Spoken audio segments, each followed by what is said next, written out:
আমার আজকের তেলের পিঠের রেসিপিটা ঠিক এরকমই দেখতে হয়েছে। দেখুন এগুলো কত সুন্দর ফুলে উঠেছে, আর ধারের ডিজাইনগুলোও খুব সুন্দর হয়েছে। আর পিঠেগুলোকে আমি এরকম গোল্ডেন কালার করে ভেজে নিয়েছি। দেখুন এটাও কত সুন্দর হয়েছে। সবগুলোই আমার খুব সুন্দর হয়েছে। এবার আমি একটা ফাটিয়ে দেখাচ্ছি। দেখুন ভেতরটা এতটুকু কাঁচা নেই আর খুব সুন্দরভাবে ফুলে উঠেছে, আর দেখতে অনেকটা ঝিনুকের মতো লাগছে। এবার দেখে নিন রেসিপিটা আমি কিভাবে বানাই। নমস্কার বন্ধুরা, আজকের এই রেসিপিটা বানানোর জন্য এখানে আমি এরকম একটা বাটির 3 বাটি চাল 6 ঘন্টা আগে জলে ভিজিয়ে রেখে দিয়েছি। এখানে আমি আতপ চাল নিয়েছি। এবার এই চালটা 6 ঘন্টা জলে থাকবার ফলে ফুলে উঠেছে। এবার আমি জলটা ঝারিয়ে নেব। জলটা ঝারিয়ে নিয়েছি, আর এখানে নিয়ে নিয়েছি একটা মিক্সিং জার। এর থেকে অর্ধেকটা পরিমাণ আতপ চাল নিয়ে আমি এই মিক্সিং জারের মধ্যে দিয়ে দেব। আমি এই চালটাকে মিক্সিতে দুবারে পিষে নেব। প্রথমে অর্ধেকটা দিয়ে দেব, বাকি অর্ধেকটা আমি আরেকবারে পিষে নেব। দিয়ে দিয়েছি অর্ধেকটা পরিমাণ চাল, আর এর মধ্যে আমি প্রথমে কোনো জল দেব না।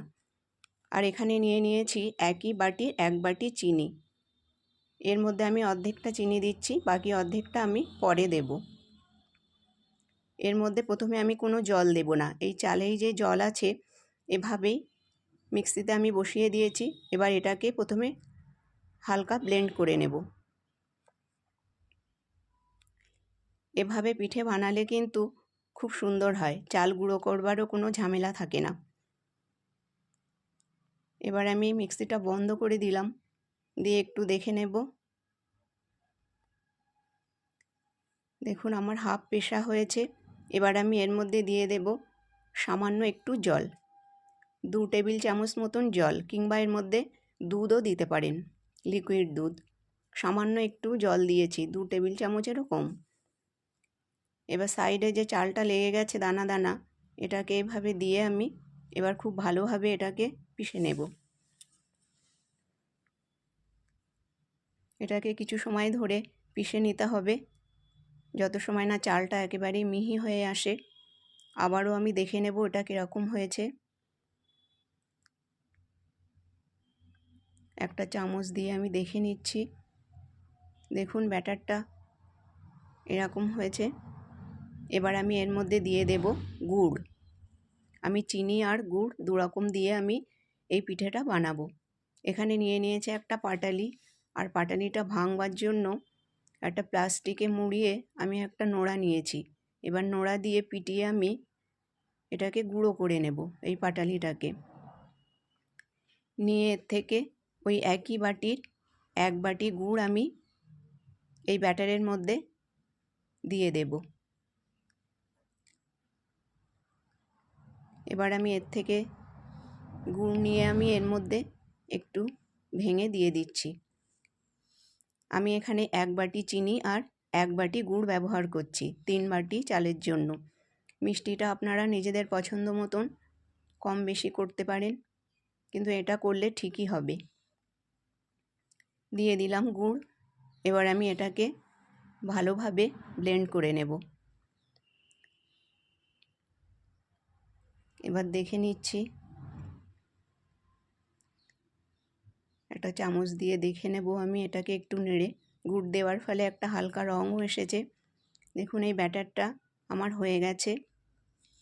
প্রথমে একবার পিষে নিয়েছি, এবার এই ব্যাটারটাও আমি এর মধ্যে একসঙ্গে দিয়ে মিশে নিচ্ছি।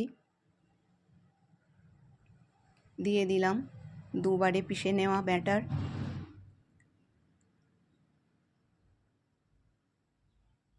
সবটা এর মধ্যে ঢেলে দিলাম একটা বড় পাত্রে। এবার আমি চামচ দিয়ে এটাকে খুব ভালোভাবে একটু মিশিয়ে নেব। ব্যাটারটা আমার মেশানো হয়ে গেছে। এবার আমি এর মধ্যে দিয়ে দেব অল্প একটু লবণ। লবণ দিলে কিন্তু মিষ্টির স্বাদটা ভালো বোঝা যায়। এবার এর মধ্যে আমি দিয়ে দেব ফুল 1 টেবিল চামচ ময়দা। এই ময়দা দেওয়ার ফলে এটা বাইন্ডিংয়েরও যেরকম কাজ করবে আর পিঠেটা খুব ক্রাঞ্চি হয়ে যায়, সেটা খুব সুন্দর হবে, একটু নরম ভাবও আসবে। এবার ময়দা দিয়ে আমি খুব ভালোভাবে মিশিয়ে নিয়েছি। এবার আমি এর মধ্যে দিয়ে দেব গরম দুধ। এখানে আমি গরুর দুধ ভালোভাবে ঘন করে জাল করে নিয়েছি। এই গরম দুধটা আমি এর মধ্যে হাফ দিয়ে দিলাম, দিয়ে খুব ভালোভাবে মিশিয়ে নেব। আপনাদের কাছে গরুর দুধ না থাকলে গুঁড়ো দুধও দিতে পারেন। এটাকে খুব ভালোভাবে আমি মিশিয়ে নেব। আর ব্যাটারের এই ঘনত্বটা ঠিক এরকমই হবে। এখানে যেহেতু আমি ময়দা দিয়েছি আর দুধ দিয়েছি, তাই এটাকে ঢেকে আমি মিনিট 5 মতন রেখে দেব সেট হওয়ার জন্য। আর তত সময় আমি গ্যাসে তেলটা বসিয়ে দিয়েছি। এবার আমি দেখে নেব 5-7 মিনিট পর ব্যাটারটা কীরকম হয়েছে। দেখুন ব্যাটারটা আমার ঠিক এরকমই হয়েছে। আর এই তেলের পিঠে বানানোর জন্য কিন্তু ব্যাটারের ঘনত্বটা ঠিক এরকমই করতে হবে। এবার আমি এটাকে ভেজে নেব। গ্যাস অন করে বসিয়ে দিয়েছি কড়া, আর দিয়ে দিয়েছি বেশ কিছুটা পরিমাণ রিফাইন্ড অয়েল। আর এখানে ব্যাটার নিয়ে নিয়েছি, আর ব্যাটারের মধ্যে দিয়ে দিয়েছি একটা বড় হাতা। তেলটা আমার গরম হয়ে গেছে। এবার এক হাতা নিয়ে আমি এর মধ্যে দিয়ে দিচ্ছি। আর এই সময় কিন্তু গ্যাসের ফ্লেমটা আমি মিডিয়ামে রেখেছি। দেখুন এই গরম তেলের মধ্যে পিঠেটা আমার কি সুন্দরভাবে ফুলে উঠছে আর ডিজাইন হচ্ছে। বন্ধুরা, আমি এর আগে একটা পিঠে বানিয়েছিলাম, কিন্তু আমার বাড়িতে কোনো সদস্য আসবায় আমি গেট খুলতে গিয়ে মানে তালা খুলতে গিয়ে গ্যাসের ফ্লেমটা কমাতে ভুলে গেছিলাম। সেই পিঠেটা আমার জ্বলে গেছে, সেই জন্য ওটা আর আপনাদেরকে দেখালাম না। আর সাইডেও কড়া জ্বলে গেছে, সেই জন্য আমি দ্বিতীয় পিঠেটা আমি দেখাচ্ছি আপনাদেরকে। দেখুন কত সুন্দরভাবে এটা ফুলে উঠেছে। আর এটা কিন্তু গ্যাসের ফ্লেম মিডিয়াম টু স্লো করে উল্টে পাল্টে খুব ভালোভাবে ভেজে নিতে হবে। আমি এখানে গোল্ডেন ব্রাউন করছি, আপনারা চাইলে এর থেকে কম বা বেশি কালার করতে পারেন। আমার পরিবারের সদস্যরা এরকমই পছন্দ করে, সেই জন্য আমি এরকমই করছি।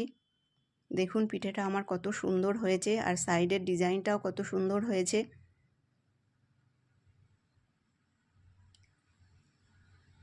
দেখুন পিঠেটা আমার ভাজা হয়ে গেছে। এবার আমি পিঠেটা উঠিয়ে নিয়ে আরও একটা করে আপনাদেরকে দেখাচ্ছি। আরও এক হাতা ব্যাটার এর মধ্যে দিয়ে দিলাম। দেখুন এটা তেলের ভিতরে কি সুন্দর সাইডে ডিজাইন হচ্ছে আর আস্তে আস্তে উপরে উঠে আসছে। তো এইভাবে করে নিতে হবে। আমার আজকের এই রেসিপিটা যদি আপনাদের ভালো লেগে থাকে তাহলে লাইক, শেয়ার এবং চ্যানেলটাকে সাবস্ক্রাইব করবার অনুরোধ রইল। দেখুন এটাকে আমি উল্টে দেব। এই পিঠেটাও কত সুন্দর ডিজাইন হয়েছে। এইভাবে আমি গ্যাসের ফ্লেমটা স্লো টু মিডিয়ামে রেখে পিঠেটা করে নেব। দেখুন পিঠেটা আমার হয়ে গেছে। এইভাবে আমি সব পিঠেগুলো করে নেব। ভিডিওটা দেখবার জন্য ধন্যবাদ।